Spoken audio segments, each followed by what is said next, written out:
It felt like there was something sitting on my chest, heavy. The next thing, I'm going down the tunnel of light, feet first, probably at about warp 5. Down the tunnel, there's a light at the end of the tunnel, and I can see bits of the tunnel very, very quick. I come out of the light, feet first, and I'm stood in a room that is the purest white I've ever seen. The floors, the ceiling, the walls, the room is alive. It's like it has consciousness. It is glowing. And I'm looking and I'm thinking, well, this is really interesting. But at no point did I think I died. There's a group of people in front of me and to my right, and one of them was my mother. And my mother had been dead to that point for 9 years, and she ran towards me like a teenager.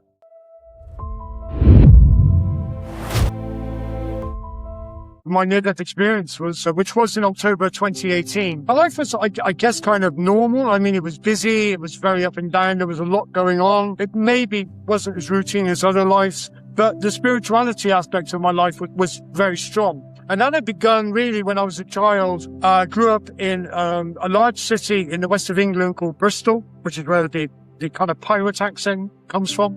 And I grew up in a house, a store, which was, I think, built in the 1600s.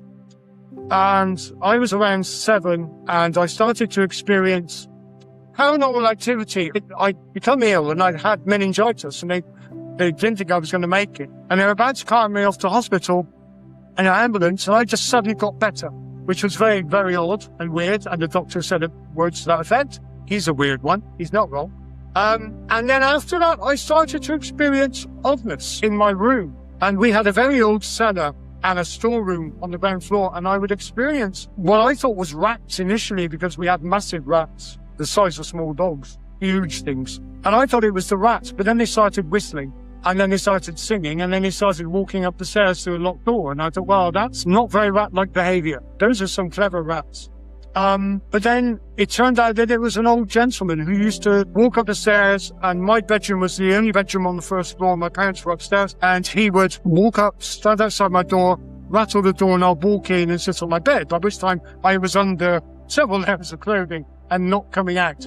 And he would sit on my bed for maybe an hour, at which point I was heavily deprived of oxygen. And then he would be talking to me all the time in what I knew was English, but I couldn't understand a word of what he said. And then it would just stop. No going out, no out through the door.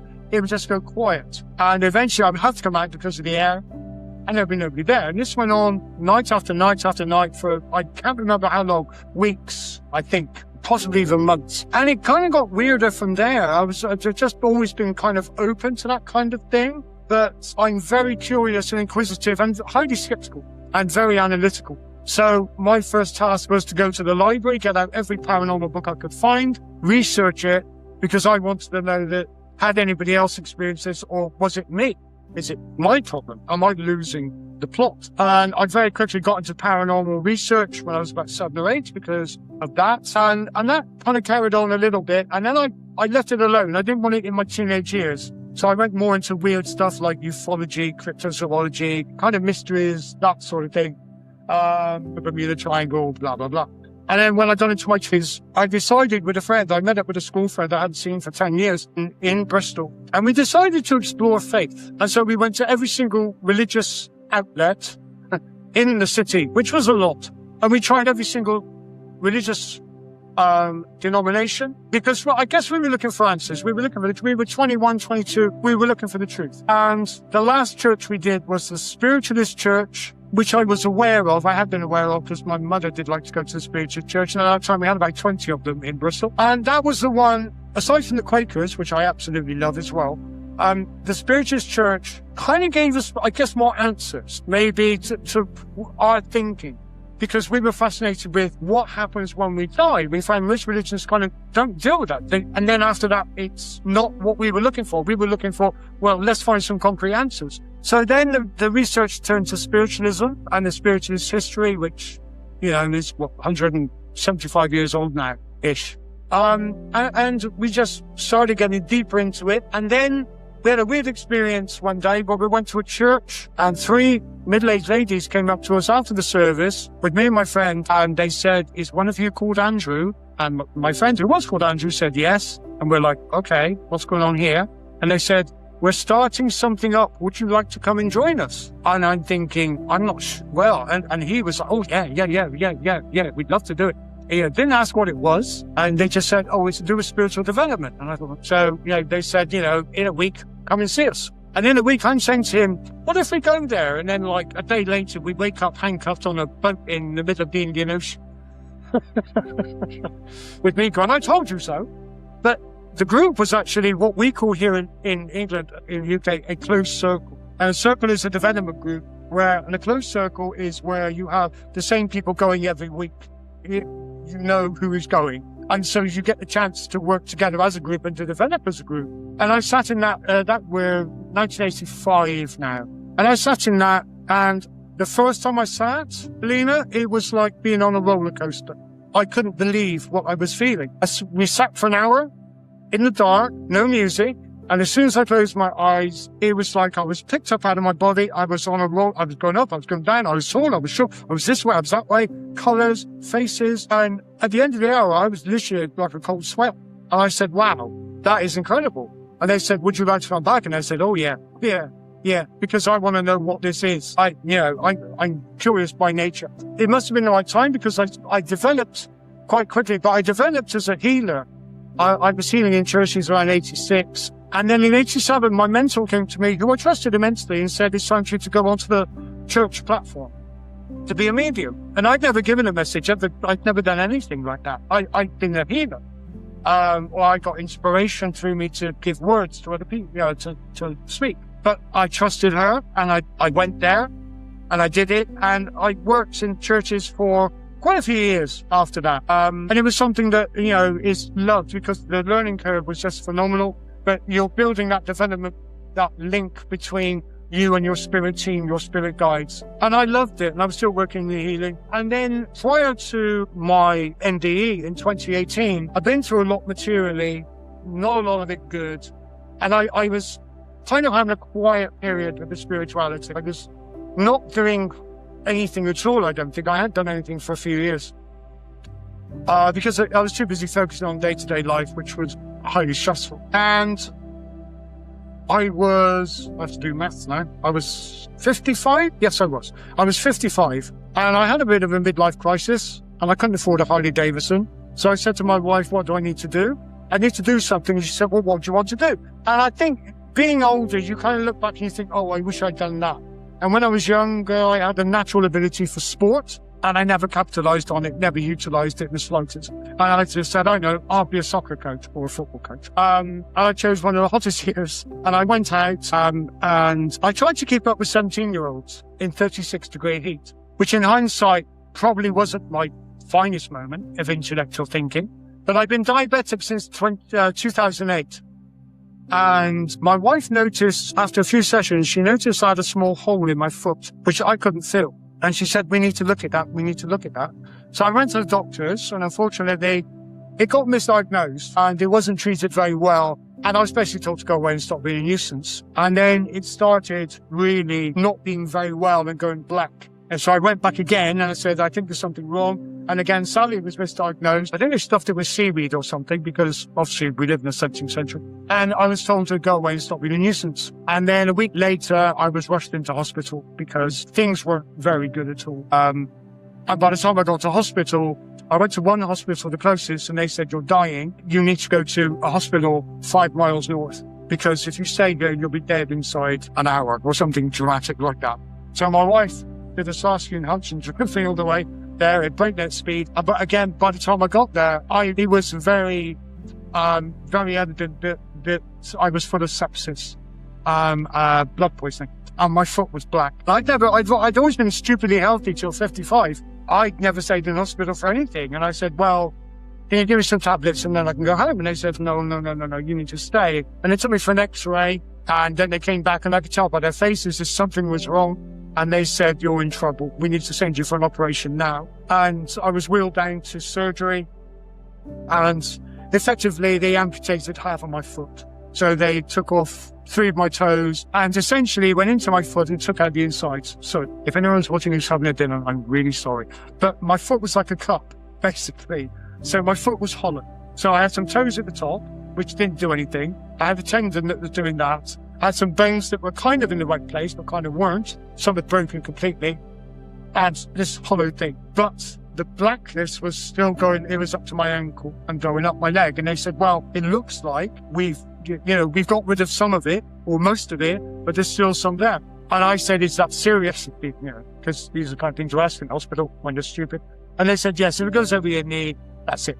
Because we can't cut you in half. So if it goes over your knee, that's that. So I was in a hospital bed. My heart had given out on the operating table. And they actually brought me back. They had to lower the dosage of the medication I was on. And I came back in time to actually hear them amputating my foot, which wasn't a pleasant experience because it was, yes, not very nice. But I was alive. But they said, we need to take your leg off. And so they sent every psychologist to my bed to make sure that, I was okay with that. And I said, well, yeah, because it's a choice between, okay, I've got one less leg than I had yesterday, but I'm alive. Or I can keep my leg and I can die. To me, it's a no-brainer. And so I was absolutely fine with that. And I'm thinking, I can have a robot leg. I can have a bionic leg. This is going to make me even more different. Ooh. So I was fine with it.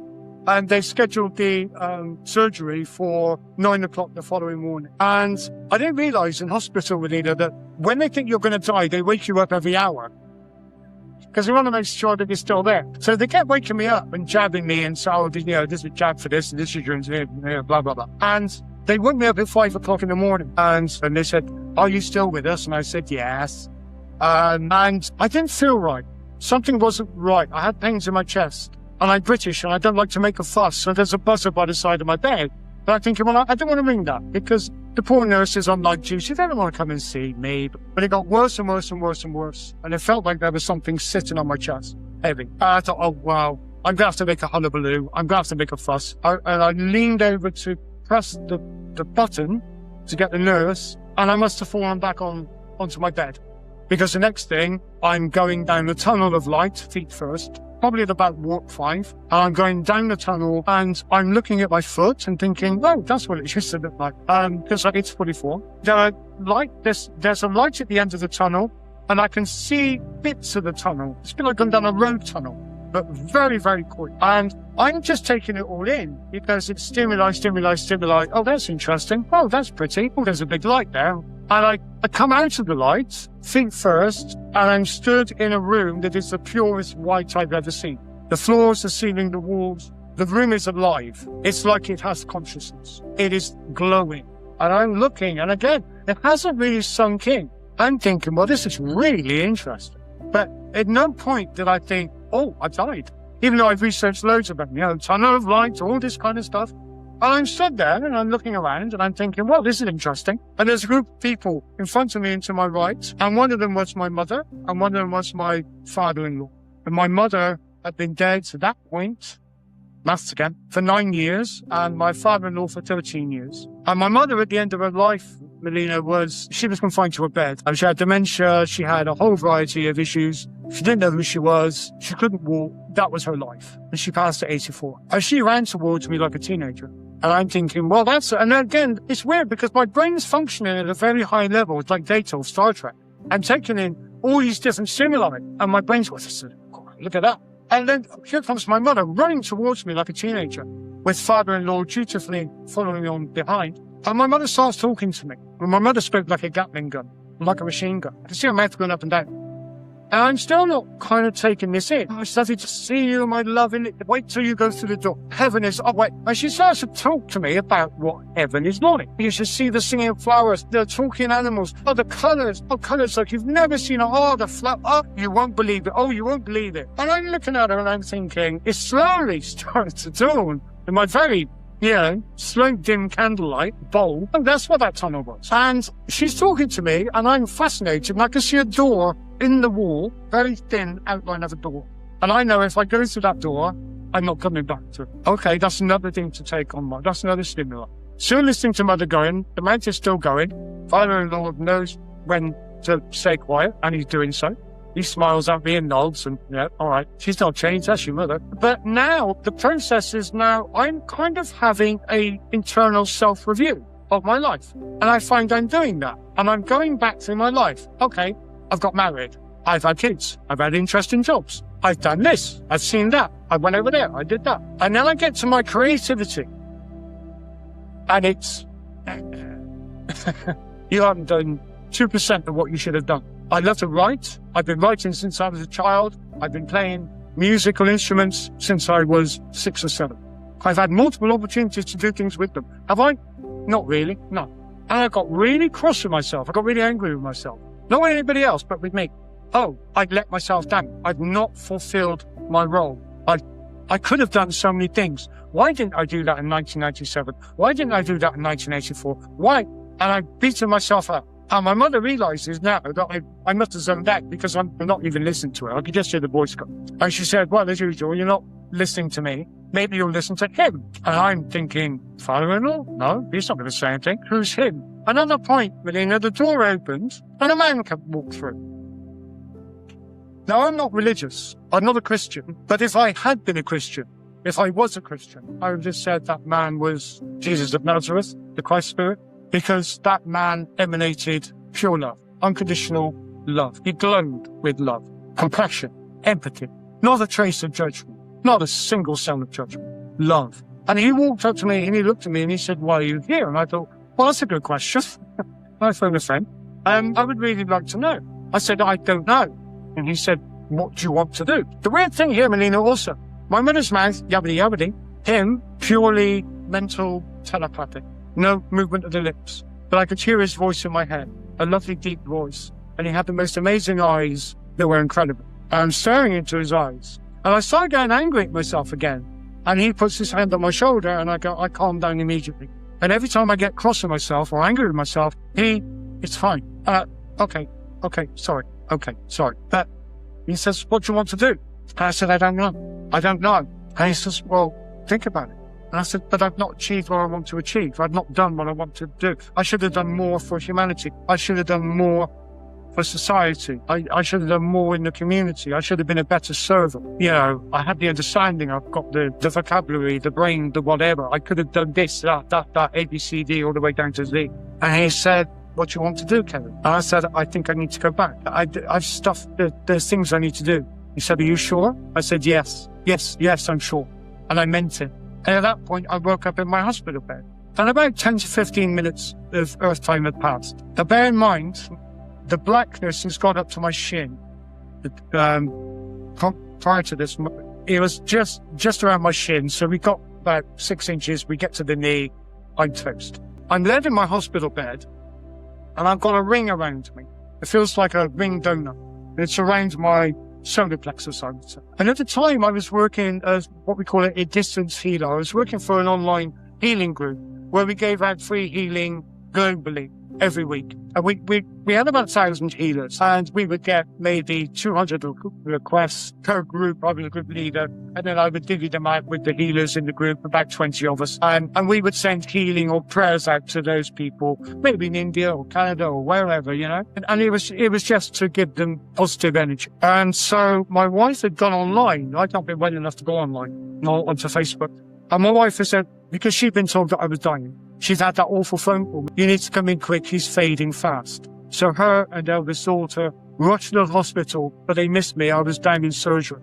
And the doctors were convinced I was going to die because they'd never seen an injury to a foot that bad where the leg had not had to come off immediately.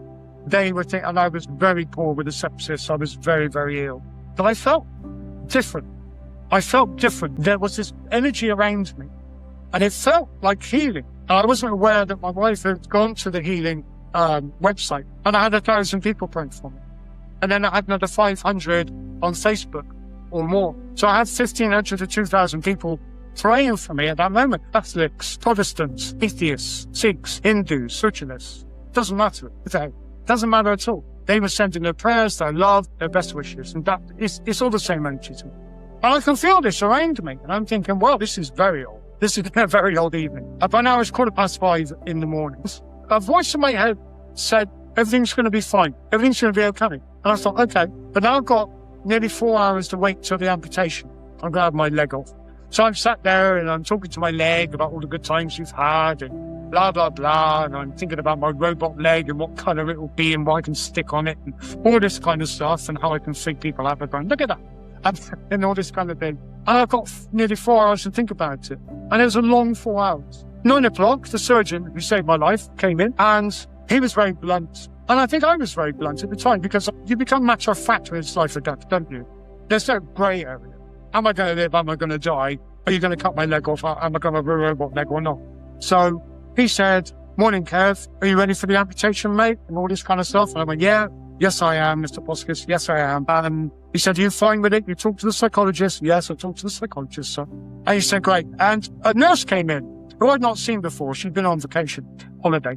And he said, have a look at his leg. He said, it's amazing. Because people were coming around and photographing it, because they'd never seen it. It was just in books. It'd never been. So it was a film star. You know, it were nurses doing selfies with it, which I found quite odd. Anyway, it's like, and it did look like something out of a horror film. It did look like I'd literally taken an axe to it or a scythe. So he said, have a look at that, nurse. He said, you won't see one like that.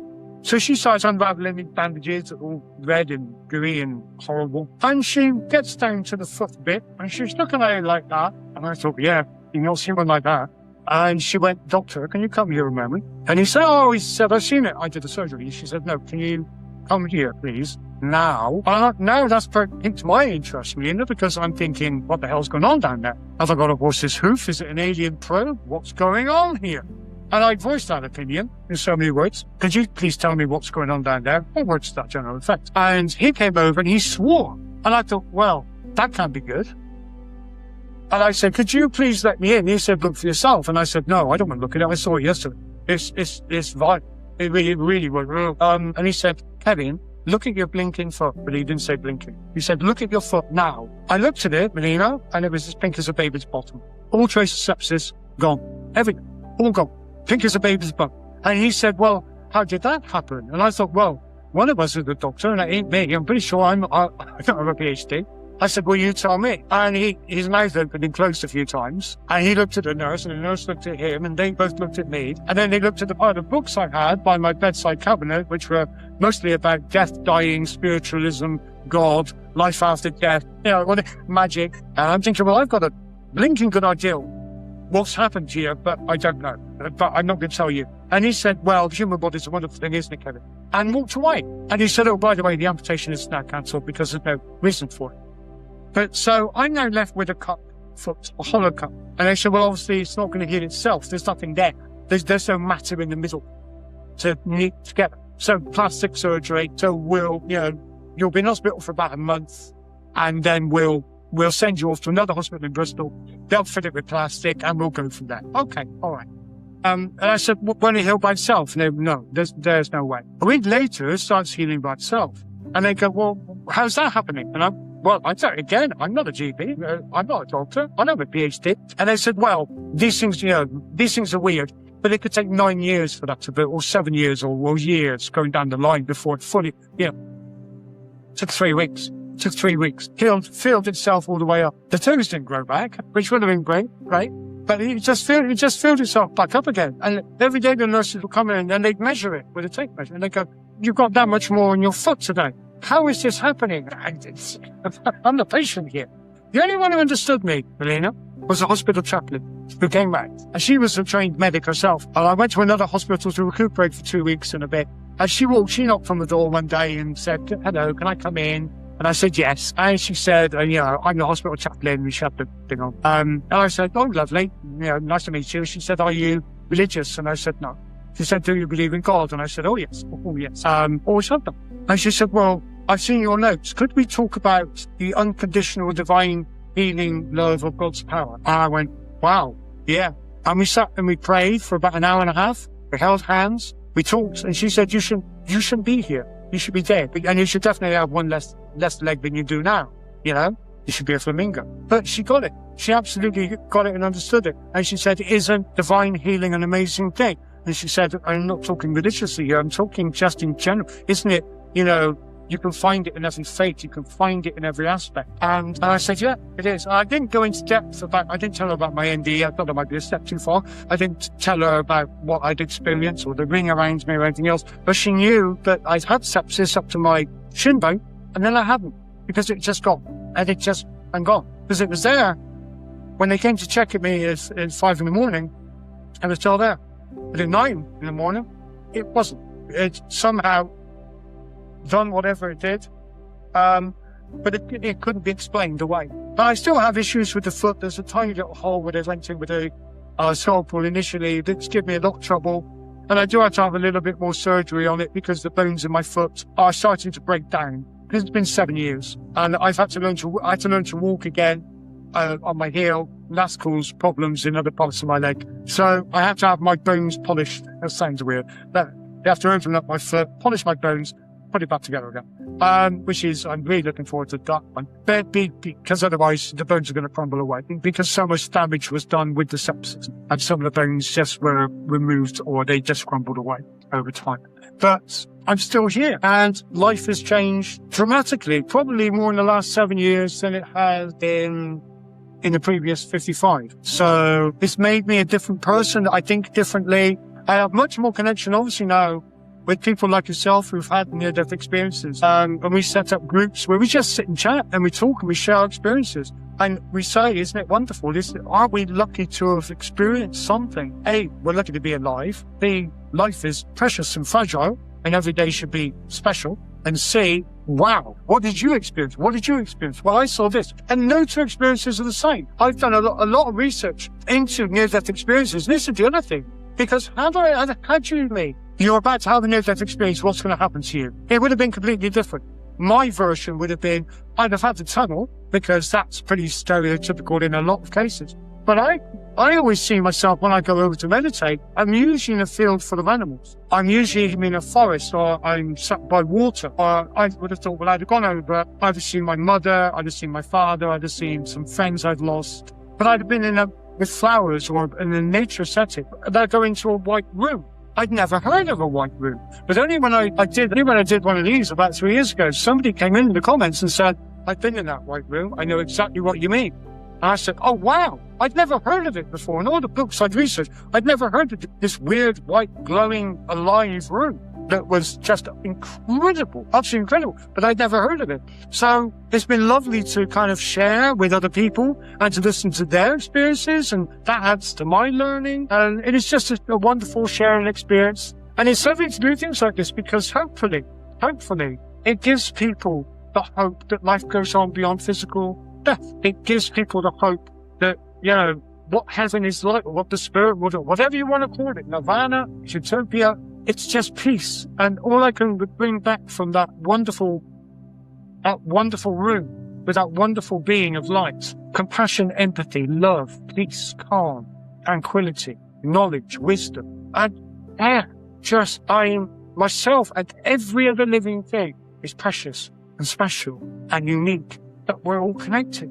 And I've had experiences like that before, and I felt that connectivity, that spiritual connectivity. He was wearing a white robe. He had dark hair down to about here. He had a beard, and he had a white robe that shimmered in color. He was about my height. I'm 6'2", 6'3". He was about my height. He had amazing eyes, and sometimes I looked at his eyes and I think thought they were bright blue, and other times they were dark brown. They seemed to rest like David Bowie. They were almost like having one of it. His eyes were magnetic. It's almost like they were made of light, which changed like his robe. But he looked and sounded, I don't know. I mean, he spoke to me obviously in English, but mentally, he just looked like, I guess, something out the Bible, something from ancient Greece, something. He was wearing just a white robe that went down to the floor. I couldn't see his feet. And it wasn't the physicality, Melina. It was the energy that came from him. It was his power, his compassion, his love. That's what did it for me. It never crossed my mind. And strange enough, it seems to interest other people more than it did me, because people will often say to me, and they have done many, many times, "Will you saw Jesus?" And I say, if I'm truthful, I can't tell you. But what does that mean? Could that have been a spirit guide of mine? I don't know. I know, that's why I want to go back. My main spirit guide, I believe, is Native American. So it definitely wasn't him. Could it have been part of my spirit team? I don't know. Could it have been the Christ spirits? I genuinely, hands on heart, I don't know. But it is something, and I find this interesting from a psychological perspective, it's something that seems to appeal to people more than I do, because I'm not religious. I've studied religion at university, I have an interest in faith and what makes people believe, because I'm fascinated by psychology and sociology and parapsychology and all the rest of it. So I'm fascinated by what gives people their belief structure. But I'm not religious. I kind of take bits from, I'm working on a meditation book at the moment called The Inner Church, which is basically me going to where I go to different faiths or philosophies. I take out what appeals to me and I put it in here. And that's my inner church. And in meditations, it's in a lovely Gothic church building. But all the stuff that I've picked up over the years, the decades, is in there. And there will be elements of Christianity in there. So, and I got with it. And I'm quite happy to accept that. And I know the cynics will say, well, there's no such thing. But to me, I'm an open-minded skeptic. But I have to be, it has to be proven to me. It has to be shown to me. And so I don't just willy-nilly believe anything. It has to be proven to me, or it has to be demonstrated to me. And maybe like somebody said, well, I can fly from London to New York. And I'd say, okay, show me. Oh, I can't do it if you're looking at me. I have no qualms. I've never been, I would never not tell people what I thought. That sounds bad. But if I believe in something, if somebody asked me what I believe in, I wouldn't say, oh, I can't tell you. I would go, look, you asked, you're getting it. This is what you asked for. If you don't like it, don't ask. But I will tell people I've got no qualms about doing that at all. A lot of my spiritual friends were shocked by it, but got it, understood it. Some people, there's obviously a medical explanation for that. And I said, well, then show me. Tell me that. What is it? Oh, it's probably on Google. No, I said, show me. Tell me what it is. Because I'd love to know. And the surgeon who operated on my foot and stood at the foot of my bed and swore, along with the nurse, would also like to know. I've got his number. We can go around and tell him. Because, I'm sure it's been bugging him for 7 years. I think genuinely, it's a really good question. But I think all we can do as NDE survivors, we can put it out there. And people can accept it or they can deny it. They can, to me, it makes no, I don't know how you feel, but to me, if people say, I don't believe you, I say, well, I don't care. It's nothing to do with me. That's your individual perspective. That's how it is. There was no judgment. There was no, well, you've been a naughty boy, Mr. Milsom. Go and stand in the corner for 1,000 years and, stick on a dunce cap. It was love. It was compassion. It was empathy. I was home. Well, I was in a waiting room, but I was nearly home. Had I gone through the door, I would have been home. And my faith has always been strong, Melina. Stronger probably since coming back.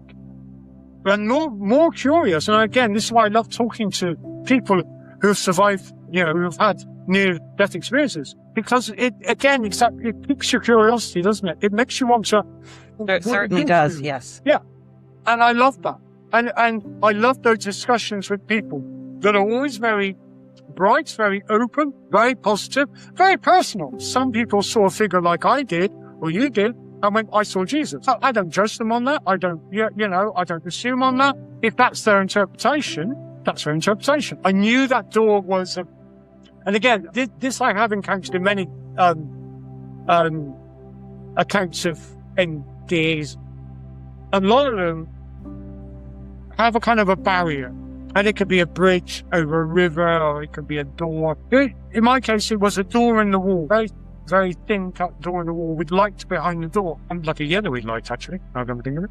But like a golden light behind the white door. I knew if I went through, I wasn't coming back. I was a hospital statistic. And that was all there was to it. There wasn't going to be a happy end. Well, there'd have been a happy ending for me, but not for my poor wife and my daughters and my family and friends. I know I would have been okay, but I don't know. I would have felt that disappointment. And 7 years down the line, in hindsight, when I think back at the stuff that I've managed to achieve and the people I've met, the new friends I've met, and I always go back to, had I gone to that door, this wouldn't have happened. I wouldn't have met those people. I wouldn't have had that. I wouldn't have tested myself and put myself out there. I wouldn't be working in the community now. I get cross at myself and I think, come on, go back to those 2 weeks or those 2 weeks in recuperation where you stared at the hospital wall and you thought about this experience over and over and over.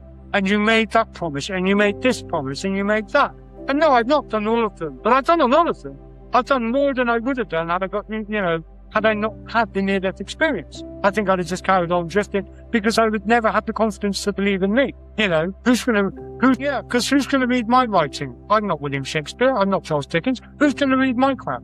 No one's going to read that rubbish. Who's going to listen to my music? I'm not Paul McCartney. I'm not Elton John. Who's going to listen to my stuff? So therefore, what's the point in doing it? And I've had that kind of lack of confidence all my life. But now it's kind of a different mentality. It's the go for it. Why not? Why wouldn't you do this? Why wouldn't you do this? Oh, well, people might not. Oh, shut up and do it. So it's kind of gone to that now, where I kind of have a word with myself and say, no, do it, or have a go, or make plans to do it. Because, you know, I'm working on a lot of things at the moment, and in some ways I've overcompensated. Now I'm trying to juggle too many things. Whereas before I wasn't juggling anything. So, you know, that's brought new lessons in itself, and I'm now going into my sixes, and, you know, it's a whole world of pain, the sixes, I warn you now. But health is kind of, you know, health is a worry. So I don't have the energy that I had, you know, maybe 10 years ago or 20 years ago or 30, you know, all that stuff, just that kind of stuff. And because of my foot, my balance has been a bit iffy at times, and my diabetes has not been good, and other things as well. So I'm learning to balance it now. Oh, I need to do this, but I also need to, I think, look after myself more and rest. So I take more care of myself now than I did prior to the NDE. I put myself first more, if that makes sense. I don't want that to sound selfish, but I think I wish I'd been more selfish in life, because I've spent probably 55 years giving my energy away to other people.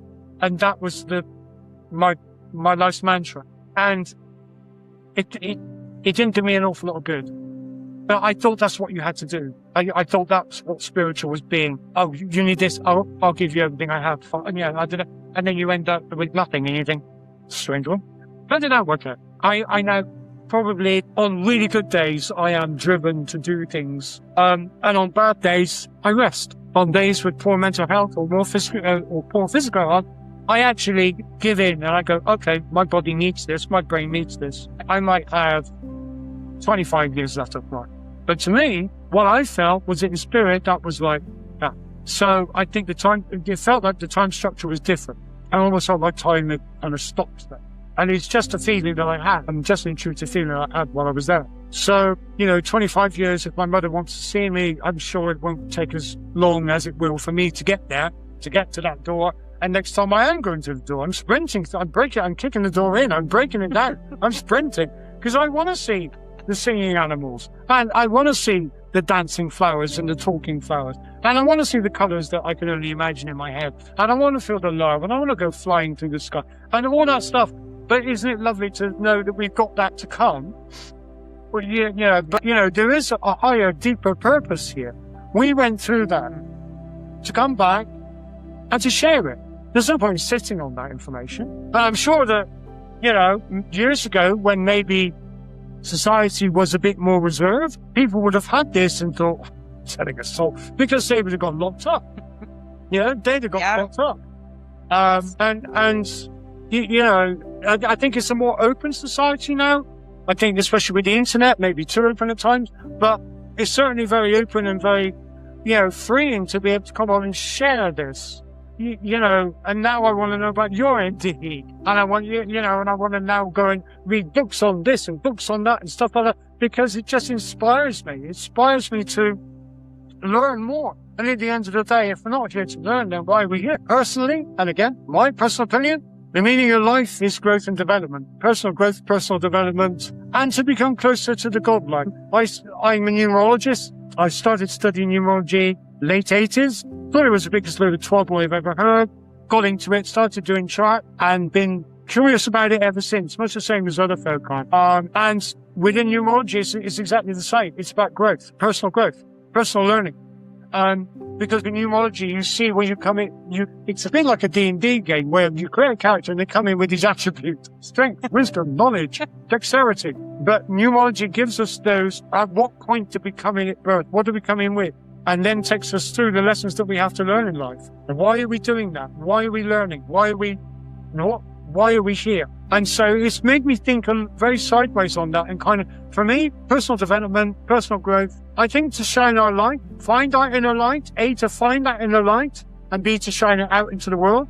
And by doing so, that brings us closer to God. That takes us maybe an inch, a foot, closer to the God source, to higher evolution, to higher understanding. We grow from the pain of life. Because if life was easy, there'd be no point coming down, would there? So we learn from the harsher elements of life. We learn from other people. We learn from ourselves. But it's all about growing. Surely it has to be.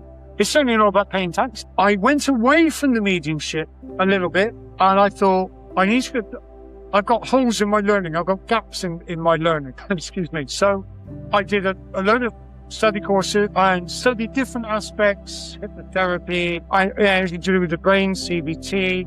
And I thought, I need to help people, and I want to take people back and give them just a taster of what I felt in that white room. So I trained and qualified as a teacher in meditation, which I'd always found difficult before. I couldn't do it because I've got creative brain. So if you put me in a dark room, the brain's going to go, once upon a time, there was a fish called Gerald. I taught, I've been teaching meditation now since 2019, 2020. So the year after I came back, I qualified. And that's going ridiculously well. And it's opened up new doors of opportunity and made new friends. I teach a class, I teach a public class here. And I also teach online as well, and I do one-to-one. Because to me, I want to take people back. Oh, I also qualified in sound therapy and music therapy, because the power of music and sound was always very powerful to me. And it's helped me a lot over the years.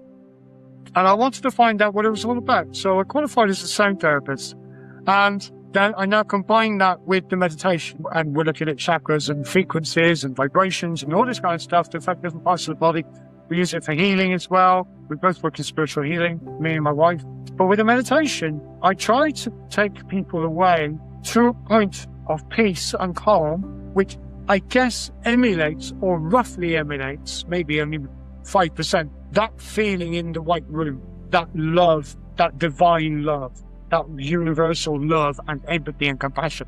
And I want to take people there so they can experience just a fraction of what I was lucky enough and what you were lucky enough to experience. I think we're certainly more aware, we're certainly more open. I think if you go back maybe even the course of my lifetime, things that were commonplace in my lifetime as a youngster are not now. They're not commonplace. They're not banished, but they're not commonplace. And they're not trendy and cool. They're not hip. I think people are more aware. People are more open. People are, I think, more on a search for personal knowledge and empowerment. And I love that. I think that's amazing. And the world needs it because boy, boy, do we need it. We really do need it at the moment. We need that love. We need that spiritual maturity. Mm-hmm. That empathy. And the world is always going to be, I always see the world as a school, a training ground, a university, a college, whatever you want to call it. And, for me, we are sent here to learn. We are sent here to grow. We are sent here to, I think, learn things that we are not able to understand in the spirit world. How do you teach bereavement in the spirit world? No one dies. The lessons that come from bereavement, not that bereavement is a wonderful thing, it's a horrible thing, but the lessons that it allows us, it gives us pain, discomfort. I just think that we're here to learn and grow. I hope we can. I think we're on the cusp of something big. I'm a big Trekkie. I love Star Trek. And what I love about Star Trek is that they managed to get to the 23rd century. And it becomes not about money, that's gone. Not about anything. Race or class, religion. It's about what you can achieve personally. How can you grow as a person? What can you give? How can you develop your skills to the highest level? I think if the human race was like that, we would develop very quickly overnight. We'd probably be visited by aliens then, because we'd be worthy of it. But at the moment, I hope so. I would love to think that we could, and I pray that we can. There's been a definite improvement in the last 50 years. So let's just hope the next 50 years, it carries on in that form. And, things like this it's another step on the pathway, isn't it? Us talking, us sharing ideals and communicating. It's a single step, but it's a step in the right direction. I think awareness is just expanding in a general form and in a better form. And we need that to be balanced, and we need that to be caring and empathic and fair and all the rest of it. I think the human race has got a lot to learn, but hopefully we are going in the right direction. Life goes on beyond this physical world. This is a temporary place. We are spirit in a physical body. Love is everything and everywhere. God is love. The spirit world, again, heaven, nirvana, utopia, whatever you want to call it, is comprised of compassion and empathy on the universal scale. There is no judgment. There is none of that. It's not thinking with the human brain. It's thinking with the spiritual mind. I think just somewhere where we are allowed to express ourselves in our fullest spiritual form. I'm looking forward to it because, to me, it's the start of the next journey. And boy, what a journey. And my mother did a really good sales job on it. And what can be achieved? And I think of my friends and loved ones that I've lost. And I'm thinking, wow, what must they be doing now? How must they be expressing themselves? What must they be feeling? They're dancing in that divine love. They're in a wonderful place without judgment, without fear, without hatred, any of that human nonsense. And they're just purely living in a land of light and love. And who doesn't want that? I mean, it's just a wonderful thing. And I know people will say, well, that's your belief. Yes, it is, but it's a belief that's based on multiple spiritual experiences that I've been lucky enough to have. Managed to get through this highly skeptical, analytical mind, which takes a lot. And I know there's something beyond. I know that love cannot die, ever. Love goes on forever. As simple as that. I just want to be in a position to be able to help and to be of service. And I think that's the main thing that, again, I've come back for, is I was not being of service enough to humanity and to nature. So go and do it. Don't talk about it. Don't write it in a book. Just get off your backside and go and do it. And that's what I do.